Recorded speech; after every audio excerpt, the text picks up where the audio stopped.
Bueno, vamos a continuar hablando de política y estamos en línea con uno de los cofundadores de la Junta Coordinadora de la UCR. Él además ha sido ministro del Interior de la República Argentina y se llama Federico Storani. ¿Qué tal, Federico? Buen día. Marcelo Aymar te saluda. ¿Cómo estás? ¿Qué tal? Buenos días. ¿Cómo están ustedes? Bien, bien. Bueno, gracias por charlar un rato y lo primero que quería tratar de poder analizar con vos, Federico, es...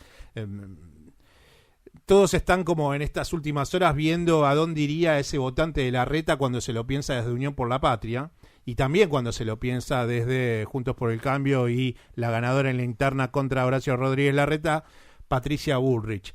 Ahora, me parece que eso es algo que no se va a dar desde mi punto de vista de alinearse en lo que tiene que ver con este tiempo, porque las listas ya están configuradas, porque ya sabemos que es Unión por la Patria, es Avanza, La Libertad Avanza y Juntos por el Cambio, pero sí el radicalismo creo que entra en ciertos planteos, porque hubo gran parte del Partido Radical que estuvo apoyando la candidatura de Horacio Rodríguez Larreta y que tal vez cuando escucha algunas cuestiones que tienen que ver con definiciones de a futuro de la economía que llevaría adelante Patricia Bullrich con Luis Petri, o de cuál sería el armado de la sociedad que también plantean desde esa vertiente de Juntos por el Cambio, hay algún tipo de dudas de si deben seguir apoyando o no esa fórmula que fue vencedora contra Horacio Rodríguez Larreta. Bueno, eso es un poco la gran pregunta que te abre el análisis para que nos cuentes cómo estás tratando de ver este momento. Sí, es correcta la reflexión, yo la comparto porque, a ver, obviamente que hubo un resultado en las primarias y en general formalmente el partido participó en una de las fórmulas, que es la de Rodríguez Larreta Morales. Yo mismo personalmente trabajé para esa fórmula, pero luego el ensamble, digamos que por supuesto conforme a los porcentajes obtenidos por cada uno, las listas se mezclan, entonces yo diría que lo que podría llamarse la burocracia partidaria está razonablemente contenida, pero hay una cantidad de militancia, de simpatizantes, de gente que se siente identificado con algunas ideas que le hacen mucho ruido algunas de las propuestas. Es correcto ese análisis. Por lo tanto hay que segmentar. Yo no sé si se fideliza el 11% que obtuvo Rodríguez Larreta en su totalidad. ¿Por qué? Por varias razones. Primero porque el mismo día del escrutinio Macri se intentó reasumir nuevamente como líder, que nosotros no reconocemos, se puso 2 pasos delante de ambas fórmulas formadas y le tiró gestos y guiños indisimulados al propio Milei, ¿no? Milei le correspondió, pero le correspondió a él personalmente, y después descalificó al resto como lacra.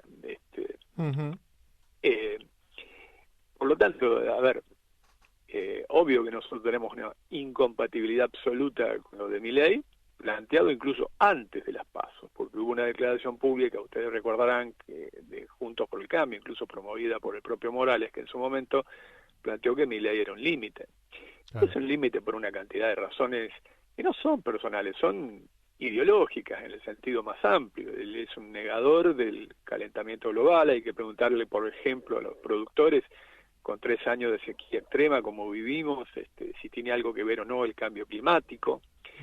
En el hemisferio norte se están calcinando y aquí en Chile están evacuando por inundaciones, en el hemisferio sur. Es un endiosador absoluto del mercado, a punto tal que plantea la libre venta de órganos, algo así como vender un riñón para comer un bife, porque va a golpear a los sectores más vulnerables.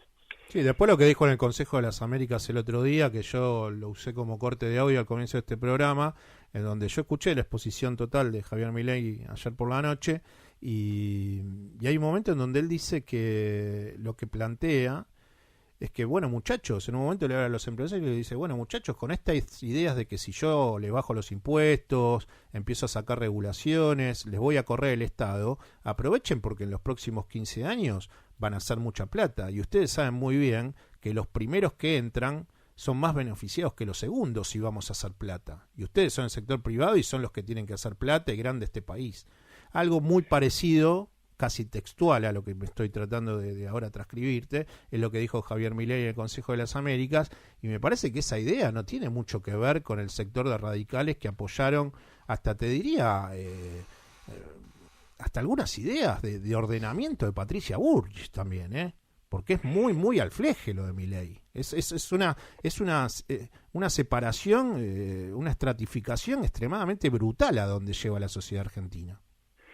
Estoy de acuerdo. Yo también lo escuché y lo textual es: yo les corro el Estado, y ustedes hagan los negocios.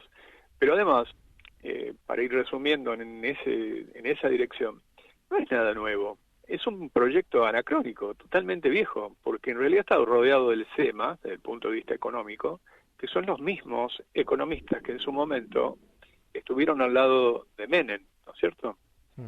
Es un menemismo remozado con estas nuevas formas, y de todas maneras él hizo un discurso eufórico esperando alguna ovación, aplauso. No consiguió ese efecto, porque me parece que también choca con algunos límites bastante evidentes, pero también algunas de las otras definiciones a nosotros nos hacen ruido, y en este caso también la abarca Bullrich, y en el caso personal yo salí a plantearlo públicamente. No entiendo el porqué de la negativa a ingresar como miembro pleno al BRICS, por ejemplo, porque el BRICS es un proyecto estratégico. Está bien que nosotros ya comerciamos con muchos de esos países, pero una cosa es hacerlo individualmente y otra cosa es hacerlo como miembro pleno de ese grupo, porque tiene una cantidad de privilegios importantes y además son fuentes alternativas de financiamiento. No, pero aparte es no entender la multipolaridad a la cual se dirige el mundo. Pero totalmente, ya el mundo es multipolar desde el punto de vista económico, es multipolar. China pelea la supremacía con los Estados Unidos, y la India, que pasó a ser ahora el país más poblado del planeta, crece al 7% anual en su Producto Bruto Interno. Acaba de poner ser el cuarto país en llegar a la Luna. ¿De qué estamos hablando? No se entiende por qué no querer... Bueno, Brasil es nuestro principal socio comercial, entre otras cosas. Por lo tanto, esas deberían ser políticas de Estado, y esta cosa dogmática, prejuiciosa, casi propia de la Guerra Fría, no tiene el menor sentido. No lo hacen ni siquiera las potencias más desarrolladas a eso. Ahora, Federico, ¿vos pensás que el radical... Porque me parece que llegamos a tal vez la pregunta que yo imaginariamente sabía que íbamos a llegar a este momento, ¿no? ¿Vos pensás que el radicalismo va a dejar que el militante radical en octubre acomode la postura del radicalismo hacia noviembre? ¿O vos crees que como dirigente radical, el radicalismo de acá a octubre tiene que ponerse por delante de la militancia para definirse ciertas cosas antes de octubre y no antes de noviembre? La respuesta es doble. En algunos casos sí va a ocurrir y en otros casos no. El radicalismo también está en un proceso de franco debate, esto es así. En algunos lugares esta situación está como más madura en el debate, y en otros lados hay como una suerte de inercia del tema de la disciplina, etcétera, y de la organicidad, que choca abiertamente con estas cuestiones que son francamente ideológicas, como la que recién planteábamos. Así que mi respuesta es esa.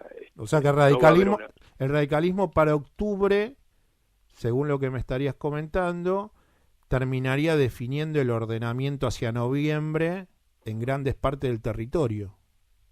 Sí, en muchos lados obviamente va a ser así, en otros lados van a acompañar, o sea, formalmente, pero nuestra impresión es que este debate en el partido, por las redes sociales, por todos lados, donde se da en la militancia, no en la dirigencia, no se siente cómodo de ninguna manera.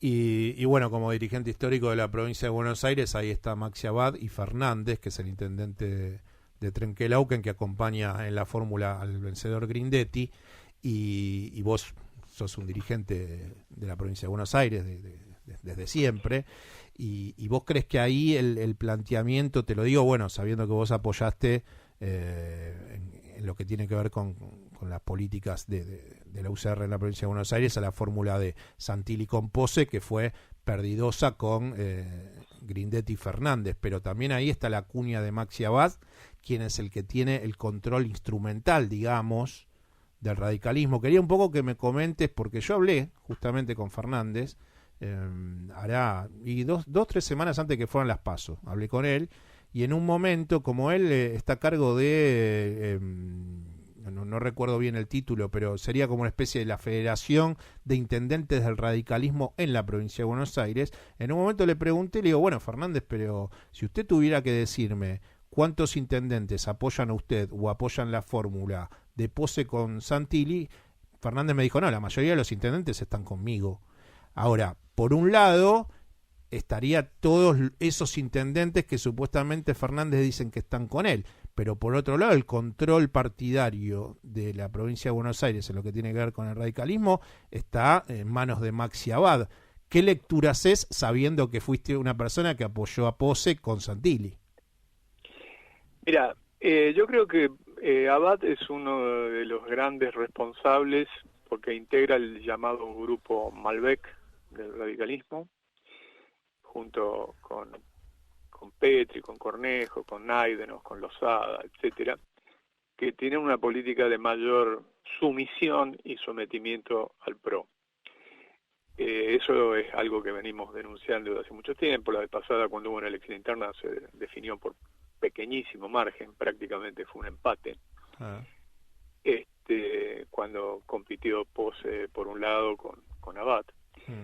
Y obviamente también estuvieron repartidos los intendentes. De hecho, la intendencia más grande que hoy queda bajo administración radical es la de Tandil y apoyó, por ejemplo, a Larreta Morales en la provincia de Buenos Aires. No cuento San Isidro porque San Isidro acaba de ser derrotado, Pose, pero si no también estaba la de San Isidro.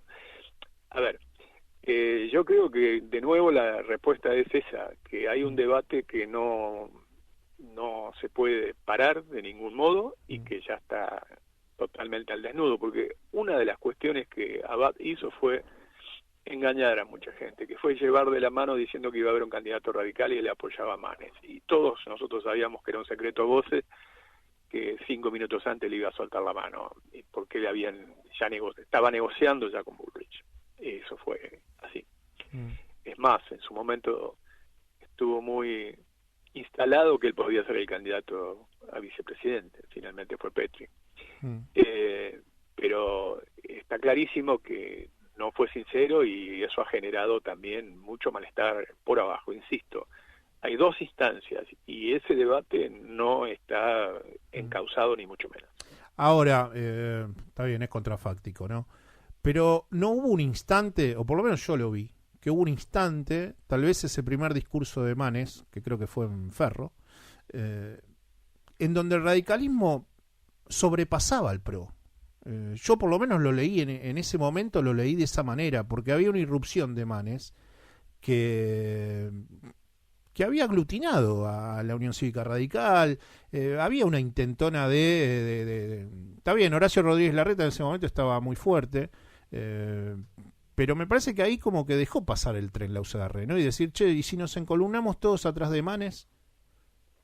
Mira, estás hablando con uno de los que fue a plantearle el apoyo absoluto a Manes. El tema también hay que planteárselo a la propia responsabilidad de Manes, que demoró en un armado, confió demasiado justamente en personajes como Abad, y finalmente se fue enajenando la confianza. Y cuando se le propuso un procedimiento para dirimir un solo candidato radical, eso fue aceptado incluso en Formosa, fue público, para una interna abierta previa para tener un solo candidato radical, él inicialmente aceptó y luego, por los consejos justamente de este grupo Malbec, desistió. Entonces él también tomó su decisión. Después terminó enojado porque terminó jugando de este otro lado, pero también hay una responsabilidad a su propia inexperiencia, a su falta de empatía, digamos, o confianza con alguna dirigencia del partido, que finalmente lo llevó a una situación de perder una enorme oportunidad, porque obviamente que era un discurso convocante, porque en primer punto lo que nosotros planteamos es que acá superamos algunas divisiones artificiales y hacemos un planteo, como convocaba en su momento el propio Alfonsín, de encontrar denominadores comunes que puedan convertirse en políticas de Estado, que trasciendan en el tiempo, o no va a haber soluciones. Vamos a vivir cambiando los polos de la grieta o de la polarización, pero vamos a estar siempre en una situación extremadamente compleja. La realidad lo va a terminar depositando a Sergio Massa en una centroizquierda, ¿y cómo avisorás? En líneas generales, las personas que tienen ideas progresistas, socialdemócratas, nacionales y populares, ¿lo ves que Sergio Massa en este juego de Bullrich, Milei y él va a terminar dejando de ideas que tengan más que ver con una centroizquierda que termina esforzado porque es el único espacio donde puede terminar aglutinando algún tipo de votante? Creo que, como señalás, va a ser forzado porque, a ver, el gobierno y el justicialismo también en particular, que es el que sustenta el gobierno, hablo del justicialismo en todas sus variantes, tiene conflictos muy profundos y se manifiestan. Y también se boicotean a sí mismos. Y el telón de fondo, además, es con un nivel de pobreza estructural del 43%, indigencia del 8%, es decir, más de la mitad de la población debajo de la línea de pobreza, inflación que supera los 3 dígitos, no es tan sencillo con un programa de ajuste que se está dando, que se está practicando. Es evidente que tampoco resulta como muy convincente. De todas maneras, sí, en la línea gruesa creo que no va a tener más remedio que intentar ocupar ese espacio. Y ahí se producirá un realineamiento. Desde mi punto de vista, es el momento de producir un realineamiento. Yo te voy a citar un ejemplo empírico que fue virtuoso. A la salida de la crisis del 2001, con el auspicio del diálogo argentino, con el paraguas de la Iglesia, etcétera, fue posible construir una coalición que fue virtuosa. Pero ahí hubo 2 grandes protagonistas, que fue Alfonsín y fue Duhalde. El gobierno que surgió fue de coalición. Primero Remelénico salió de la convertibilidad y después Labaña consolidó una etapa de crecimiento, y tal vez pueda reeditarse una situación así, una coalición que permita visorar un horizonte diferente, que luego irá consolidando espacios más consolidados, ¿no? Sí, estaba pensando si el indicado es Morales, o ahí me parece que va a haber que rápidamente encontrar algún tipo de liderazgo dentro del radicalismo. Si vos considerás que es Morales, si considerás que tiene que también rápidamente entender la lectura de la Unión Cívica Radical y poner a esa parte del que sería el Alfonsín que trae el radicalismo en ese tipo de conversación que tuvo con Duhalde en su momento. Bueno. Mira, eso es un tema que obviamente está como dije al principio, por eso es que sintetizaba, en pleno curso de debate. No hay duda, no hay hoy un liderazgo como el que tenía Alfonsín. ¿Vos lo tenés zanjado ese debate en lo personal, Federico? Yo lo tengo absolutamente zanjado, y no soy yo personal, es el sector que yo lidero, que es la Corriente de Opinión Nacional, que tiene su desarrollo bastante importante históricamente en la provincia de Buenos Aires, pero también en el país. Y no soy el único, hay 3 fundaciones del partido, la Arturo Illia, la Ricardo Rojas, que dirige Casela, y la Sergio Karakachov, que se identifica con nosotros, que están en este planteo.